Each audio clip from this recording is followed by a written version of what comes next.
Kamu harus belajar dari dua. Kamu itu satu-satunya harapan keluarga ini. Ampun ayah. Ampun. Apa-apaan? Kenapa kamu rinding dua? Bodoh.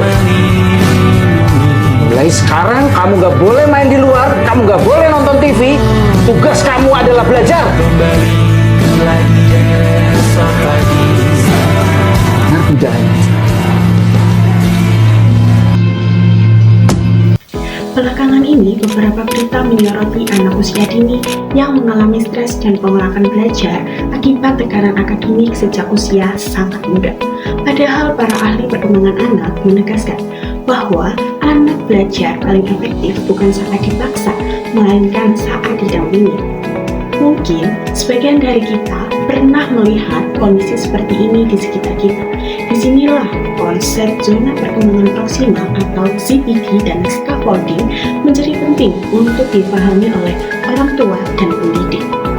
Halo Sobat PAUD, perkenalkan, nama saya Ravinda Karismawati dengan nomor induk mahasiswa 2501 5360 3085. Video ini saya buat untuk memenuhi tugas ujian akhir semester mata kuliah Landasan Keilmuan dan Perkembangan Anak Usia Dini dengan dosen pengampu Ibu Wuri Astuti SPD MPD.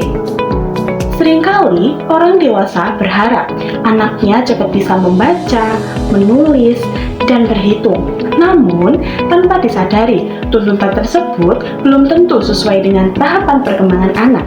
Akibatnya, anak justru merasa tertekan, takut salah, dan akhirnya menolak belajar. Sekarang, mari kita bayangkan bersama, ada kemampuan yang bisa anak lakukan sendiri, tetapi ada juga kemampuan yang belum bisa dicapai tanpa bantuan.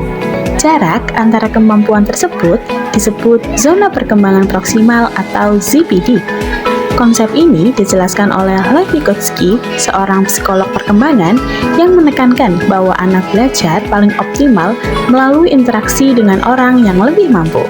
Lalu, apa sih peran orang dewasa dalam proses ini?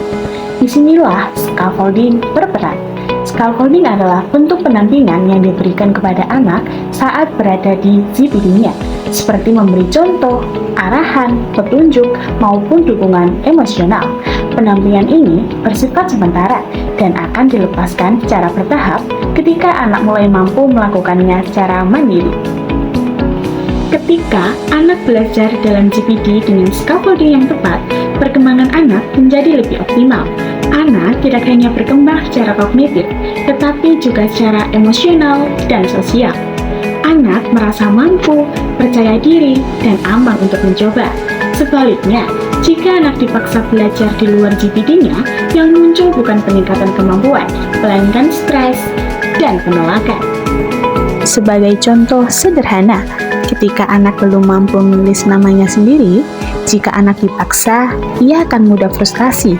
Namun, jika didampingi, diberi contoh, dan dibantu sedikit demi sedikit, anak akan mampu melakukannya secara bertahap.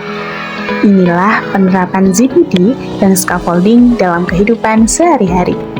Mungkin setelah ini kita bisa mulai bertanya pada diri sendiri, apakah anak memang belum mampu atau sebenarnya belum sampai pada tahap perkembangannya?